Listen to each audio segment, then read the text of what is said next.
So, what makes an economy fair? I mean, really fair. Is it where you get to keep every single penny you earn no matter what? Or is it a system that makes absolutely sure that no one gets left behind? That's the huge question we're digging into today, and we're going to do it by looking at the absolutely groundbreaking ideas of the philosopher John Rawls. Okay, let's just dive right in. How on earth do we decide who gets what in a society? I mean, should we be rewarding hard work? Should we be trying to make the pie as big as possible for everyone? Or is it something else entirely? And look, this isn't just some dusty old philosophy question. The answer shapes the rules that govern all of our lives every single day. And just to make things a little trickier, what we think of as just or fair, well, it changes a lot. I mean, think about it. Societies throughout history had these incredibly detailed rules for economic systems that we now find completely horrifying. The fact that our ideas evolve proves we can't just lean on tradition. We need a solid, rational way to figure out the best, most fair rules for us right now. So, to try and solve this puzzle, John Rawls didn't look at the world as it is, with all its messy history and biases. Nope.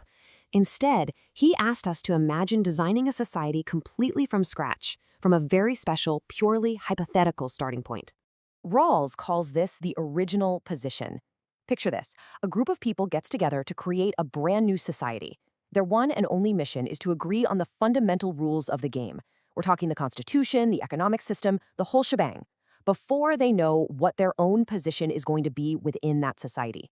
Now, here's where it gets really interesting. He puts a condition on this meeting.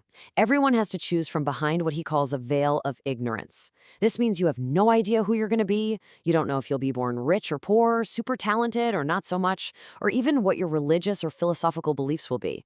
This complete ignorance forces you to be impartial, right? You're not going to choose rules that oppress a certain group because you might end up in that group. You're going to pick rules that are fair to everyone, no matter where they land. So Rawls argued that any rational person behind this veil would agree on two fundamental principles of justice. And the first one is the absolute number one top priority.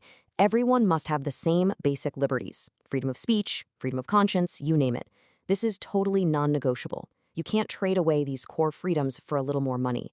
He called this lexical priority, which is just a fancy way of saying it always comes first. You have to lock this in before you can even think about the second principle. And this brings us to the part of his theory that is by far the most radical and the most controversial. He calls it the difference principle. And what it says is that economic inequality is only okay, it's only justified, if that inequality works out to provide the maximum possible benefit to the people at the very, very bottom of society. So sure, a CEO can earn a gigantic salary, but only if that economic arrangement makes the lowest paid worker in that society as well off as they can possibly be.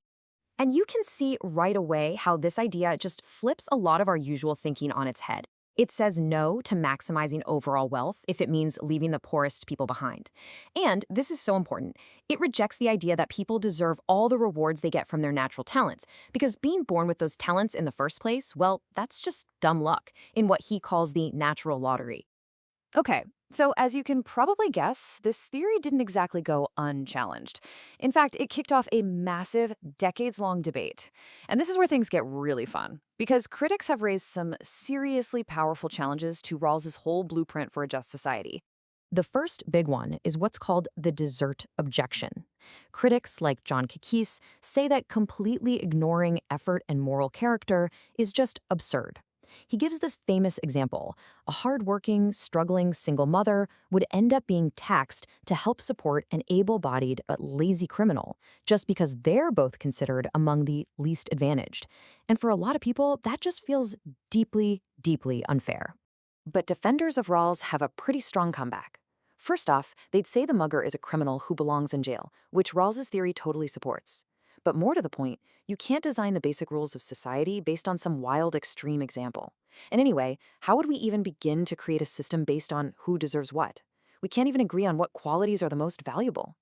Rawls' theory neatly avoids that whole mess by focusing on a fair system, not on trying to make impossible moral judgments about every single person.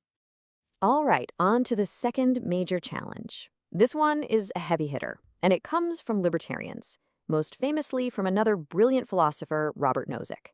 He argued that if you treat people's natural talents as some kind of common asset that can just be taxed for the good of everyone, you're violating the fundamental idea of self-ownership. The core of this argument is really powerful. It goes like this. If society has a right to a chunk of your earnings just because you happen to be talented, do you really own yourself? Or does society own a piece of you? For Nozick, taxing the talented to help the less talented isn't just redistribution.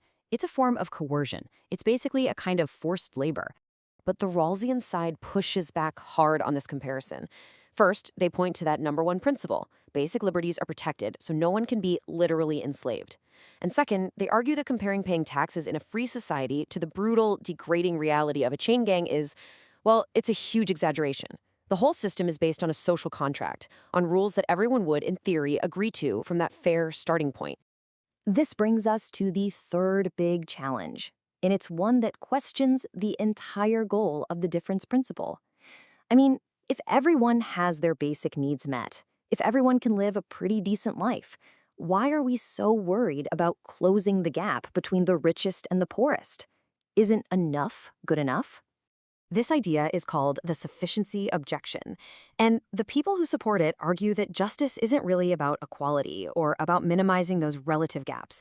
It's about making sure that every single person gets over a certain threshold, that they have enough to live a good, flourishing life. And once everybody is safely over that line, any inequality that's left over just isn't a problem of justice anymore. And this just perfectly lays out the fundamental disagreement, right? The difference principle is all about your relative position. It's focused on the gap between the top and the bottom. But the principle of sufficiency, it's all about an absolute floor. It's focused on getting everyone out of poverty and deprivation, and after that, letting the chips fall where they may. This entire massive debate eventually leads to one final huge question. If the whole logic of fairness is about correcting for the bad luck of where you start in life, why on earth should that logic just stop at a nation's borders? Thinkers who call themselves cosmopolitans say it absolutely shouldn't.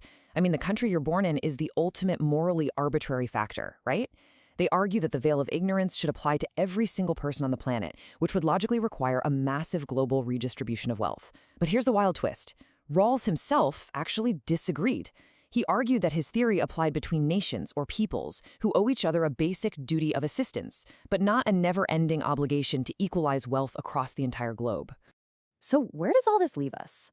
Well, we're left with this incredible clash of powerful, really intuitive ideas about what a just economy even is. There's no single easy answer here. Each one of these principles, rewarding desert, protecting liberty, ensuring sufficiency, and Rawls's difference principle, it captures something really important about our own sense of what's fair.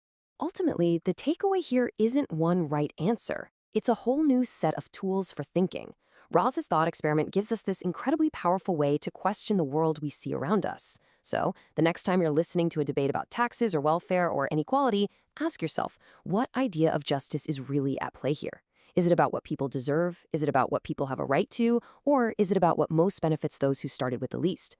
The answer to that question really defines the kind of society we choose to create.